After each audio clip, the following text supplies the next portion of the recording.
Bonjour à tous et bienvenue. Aujourd'hui, on va voir comment on peut faire des contours flous à l'aquarelle, comment passer de ça à ça. Et dans la suite de la vidéo, on verra des exemples concrets pour utiliser cette technique. Allez, c'est parti.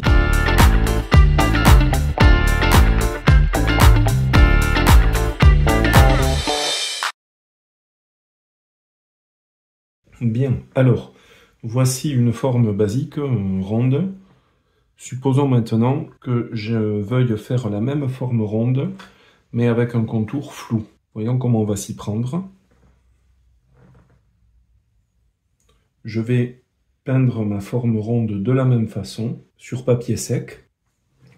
Et ensuite, sans attendre le séchage, je vais rincer mon pinceau et je vais l'essuyer sur l'éponge de façon à ce qu'il soit ni sec, ni complètement chargé d'eau. Et je vais venir passer avec ce pinceau sur le bord. Voilà, comme vous pouvez constater, mon rond est cette fois bien flou sur le pourtour, bien estompé, avec un centre contrasté et de plus en plus clair au fur et à mesure qu'on va sur les bords. Alors ça paraît très simple comme ça, mais en fait cette technique va nous permettre de mieux comprendre le dosage de l'eau à l'aquarelle.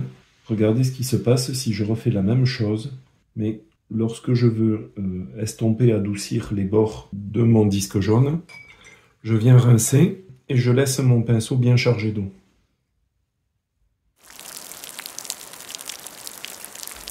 Alors voilà, quand j'ai mis exagérément trop d'eau, on voit apparaître une auréole qui se forme. Une auréole qui va donner une forme caractéristique et qui va perturber le côté flou et dégradé qu'on voulait obtenir. Alors à contrario, je recommence l'exercice. Mais cette fois, au lieu d'essuyer légèrement mon pinceau, je vais l'essuyer, presque le sécher dans un essuie-tout. Et je frotte le bord. Cette fois, c'est plus un estompage, un floutage que j'ai fait, c'est carrément un retrait. On fait un autre petit essai dans une autre couleur, du bleu cette fois.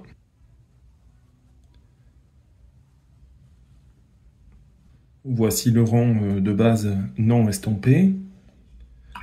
Je rince le pinceau, je l'essuie et je vais passer sur le tour.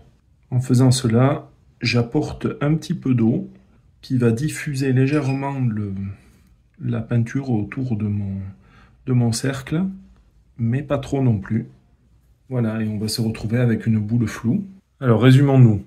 Voici une tache ronde de couleur qui n'a pas été estompée, les contours sont nets. Voici la tache qui a été estompée, les contours sont flous, c'est le résultat que nous voulions. Ici, la tache a été estompée avec un pinceau trop chargé en eau, on voit apparaître des auréoles. Et ici, la tache a été estompée avec un pinceau trop sec, un retrait s'est fait, la tache est déformée, ce n'est plus circulaire.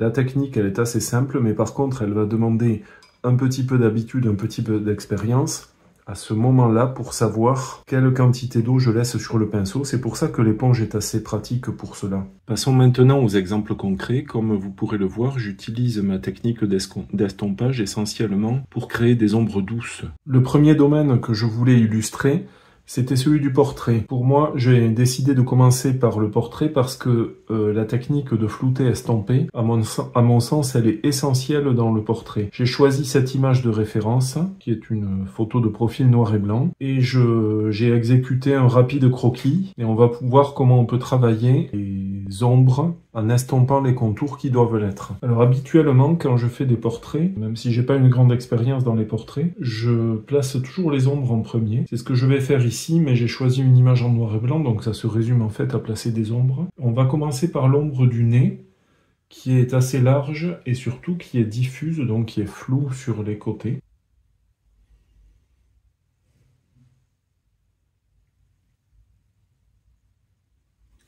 Donc je place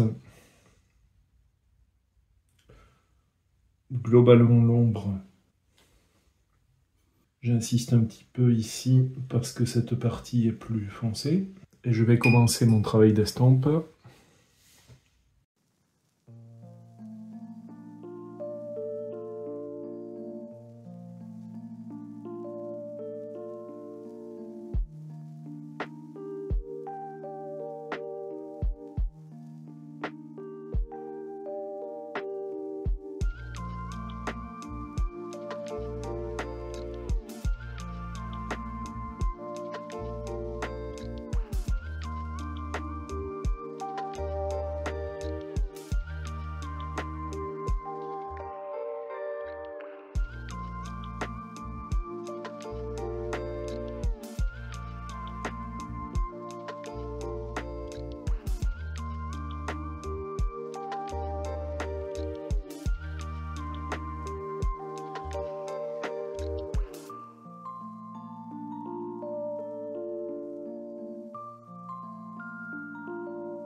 vais déposer un peu plus de couleur dans la partie la plus foncée.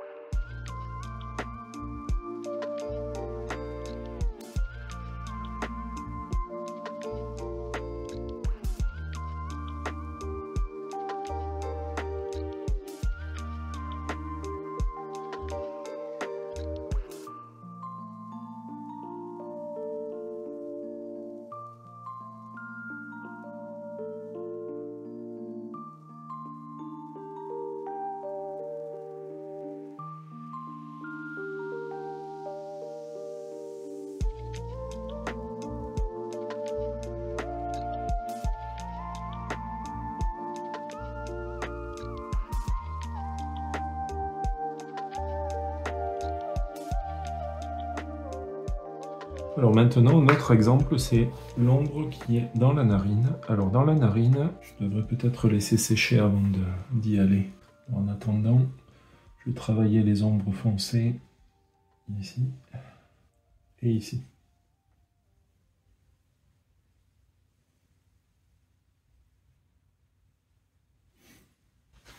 Donc la narine. Dans la narine, on a la partie supérieure de l'ombre qui est nette. Donc le contour en fait de l'ailette du nez. Celle-là, je ne vais pas l'estomper, mais je vais l'estomper dessous, c'est-à-dire là.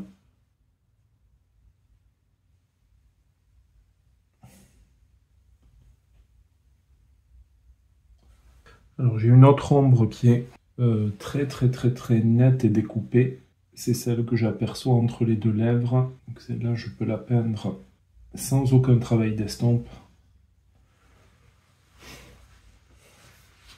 Par contre, la zone qui va être autour de la bouche, là, je vais estomper.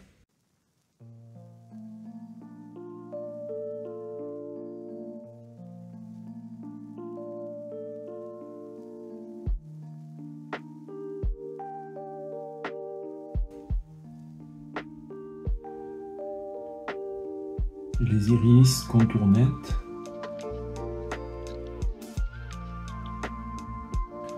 Paupières par contre, contour flou.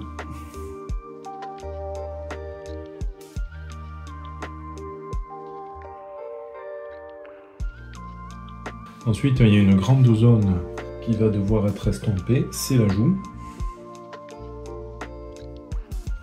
La joue, la mâchoire.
Là par contre sur les lèvres, je travaille en technique du pinceau sec pour créer les petites stries là.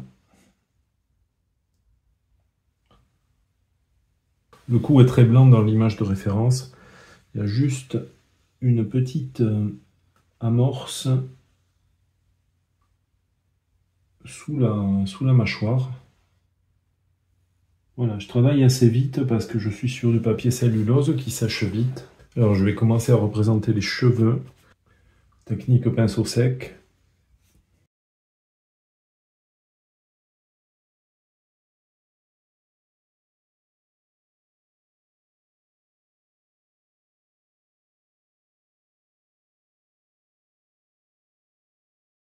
J'utilise des gros pinceaux plats, là, des spalters qui sont des pinceaux non spécifiques du travail d'aquarelle, mais qui peuvent fonctionner. La preuve.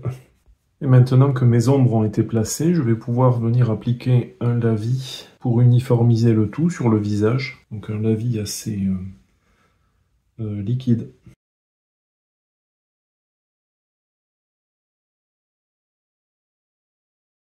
Et je vais reprendre ma technique d'estompe en essayant quand même de couvrir toute la surface parce que le seul vrai blanc, c'est le blanc qu'on a dans le reflet de l'iris.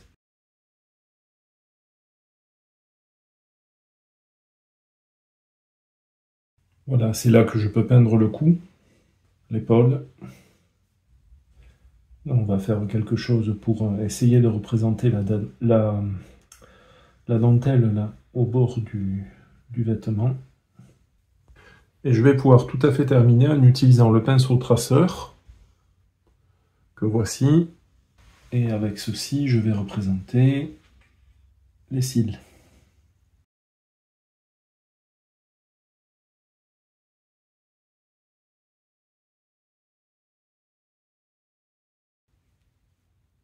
Le sommet du creux de la narine. Mais alors là, tout de suite, je viens l'estomper. Parce que dessous, ce n'est pas noir. Je crois qu'on peut déclarer que c'est achevé. Le deuxième domaine où je voulais vous présenter cette technique du floutage des bords, c'était la nature morte. Finalement, si on réfléchit bien, la nature morte, c'est un domaine qui ressemble assez au portrait, puisque la peau d'une pomme ou la peau d'une personne, les ombres se forment un peu de la même manière. La seule différence, c'est que le croquis va être beaucoup plus simple dans le cas d'une pomme.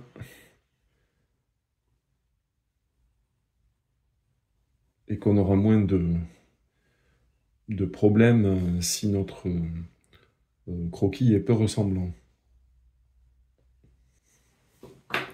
Voilà, je vais passer avec une photo de référence pour vous montrer la suite du travail.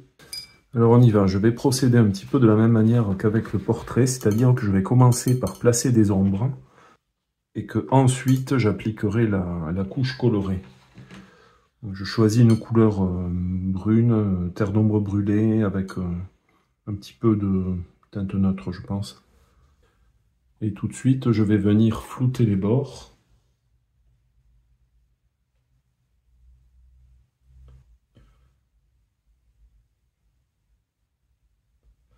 Ce qui me donnera au final une ombre bien plus discrète.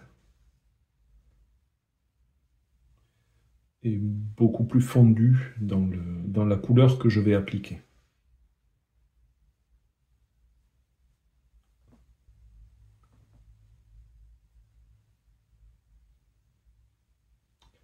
Là, j'ai pas besoin de flouter parce que je suis déjà dans l'humide. Je rajoute un petit peu de sombre dans l'humide parce que c'est la zone la plus intense.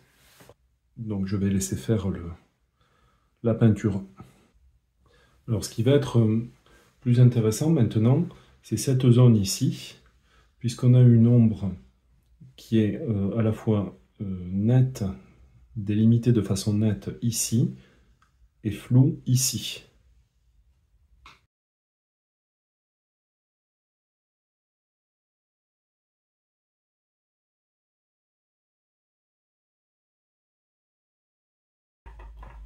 On y va pour flouter.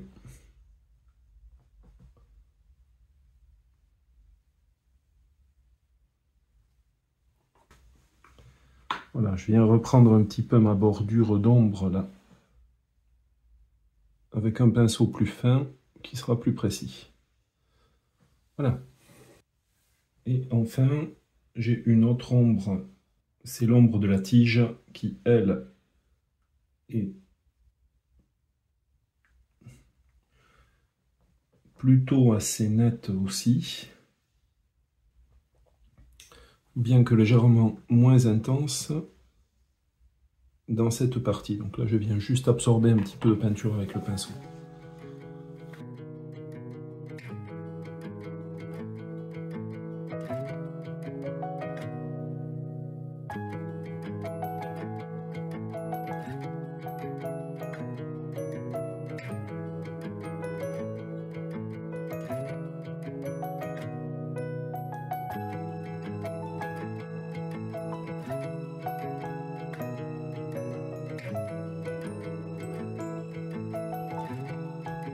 Voilà, je laisse les deux couleurs se rencontrer et se fusionner.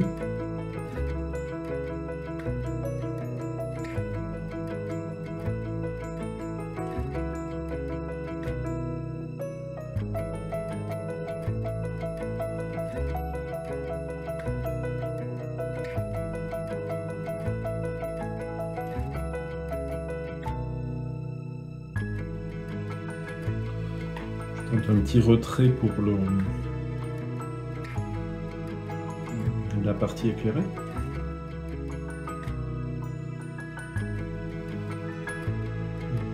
Toute petite touche de vert dans cette partie-là.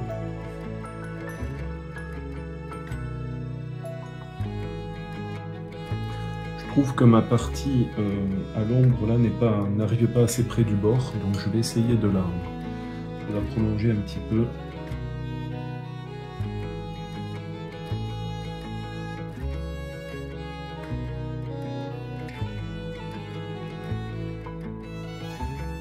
C'est peut-être préférable.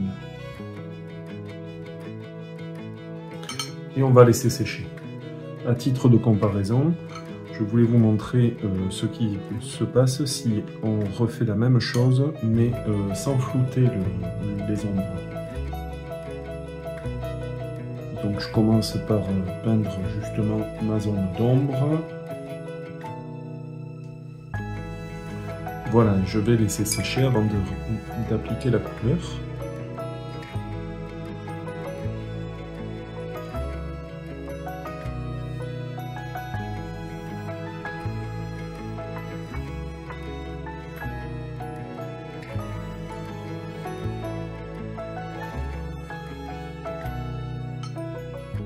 Bon voilà, on voit ce que je voulais vous montrer, c'est que cette fois on a une zone d'ombre mais qui est vraiment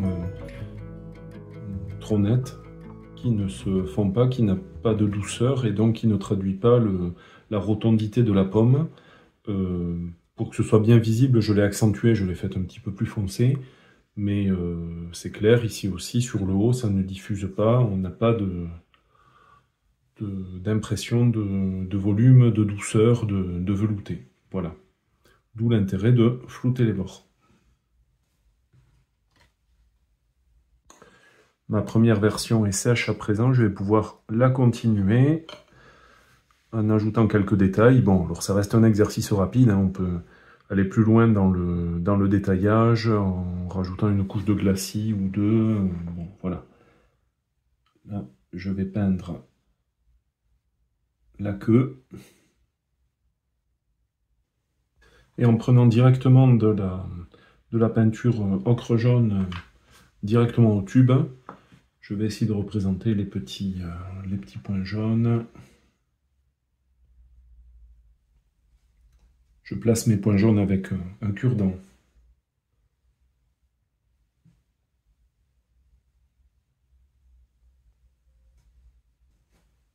Je vais également renforcer l'ombre qui manque un petit peu de contraste. Donc, je vais appliquer la même technique. Voilà, on va flouter.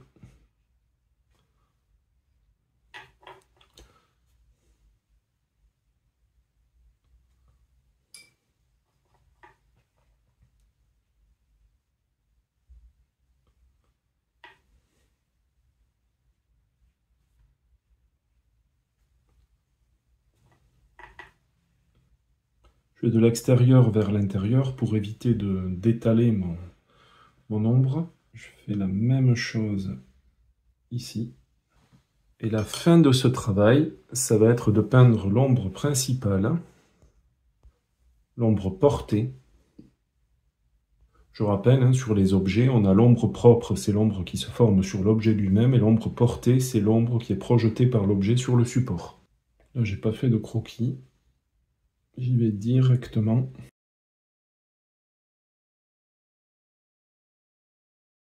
Je vais pouvoir estomper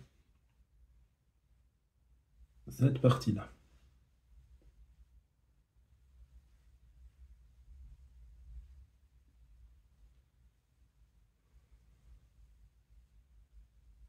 Voire même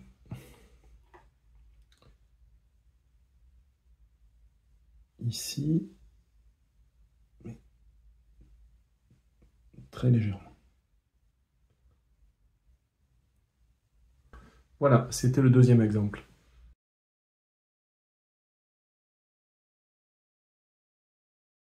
Notre troisième exemple sera un petit paysage. J'ai préparé ce croquis tout simple et on va mettre à profit la technique d'estomper sur le moulin qui va être éclairé par la droite et sur les collines.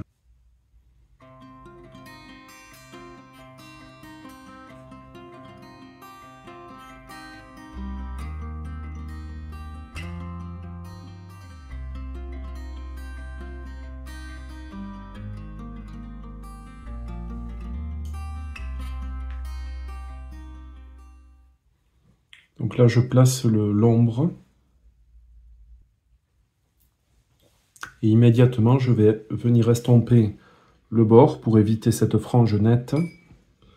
Donc je rince le pinceau, je l'essuie.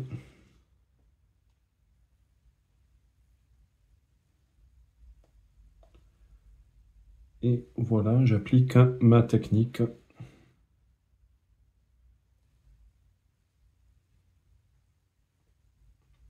Voilà, et j'obtiens quelque chose de beaucoup plus doux en termes de transition.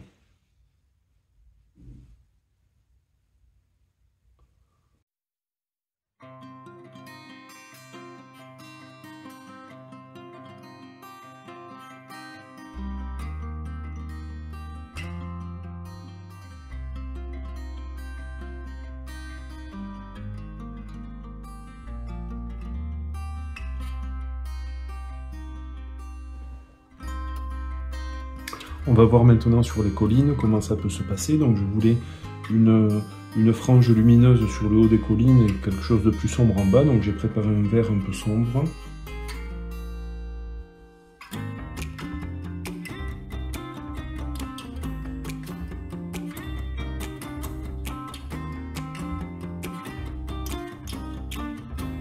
Et je vais estomper.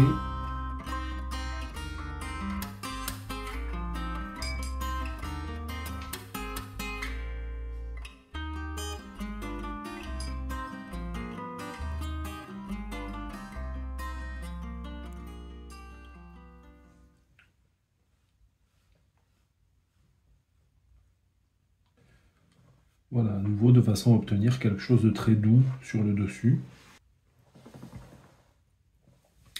Le temps que mes ombres vertes sur les prairies sèchent, je vais revenir sur le moulin qui lui est sec et je vais appliquer la couleur définitive en repassant sur mes ombres.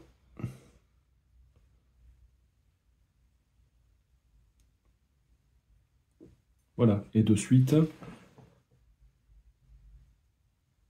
j'obtiens mon dégradé de valeur, c'est-à-dire jaune ocre lumineux sur le bord et progressivement plus sombre à l'opposé. Je peux même renforcer cet effet en faisant un léger retrait sur la partie la plus exposée, ici. Pour le retrait, je passe avec un pinceau propre et pas trop humide, même très peu humide, et j'enlève la peinture. et je l'essuie sur un essuie-tout.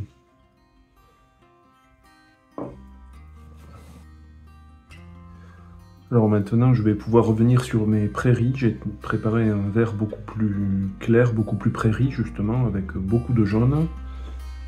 Et je vais pouvoir l'appliquer.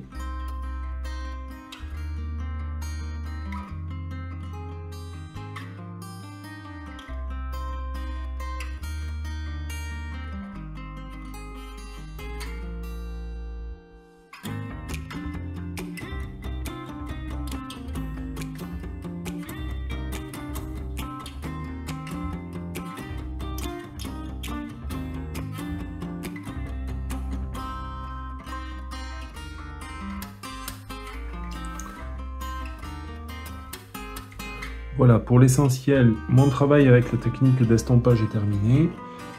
Je n'ai plus qu'à terminer mon mini tableau.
Voilà, c'est tout pour ce troisième exemple, hein, un petit paysage vraiment tout simple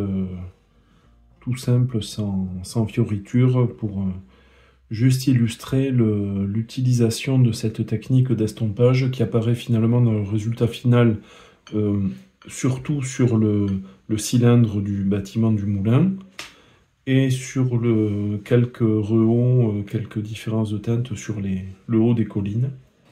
Alors en conclusion, on pourrait dire que cette technique d'estomper, de flouter les bords, elle est quand même assez essentielle en aquarelle, en tout cas dans ma pratique, parce qu'on l'utilise pratiquement tout le temps. Moi, c'est la technique que j'utilise, c'est devenu un automatisme en fait, presque sans m'en rendre compte, je vais hop, flouter un petit peu, voilà. Elle s'applique dans pratiquement tous les sujets, on a vu portrait, nature morte, paysage, tout y passe, dans les fleurs aussi. C'est vraiment une technique à maîtriser absolument et à utiliser, à essayer absolument.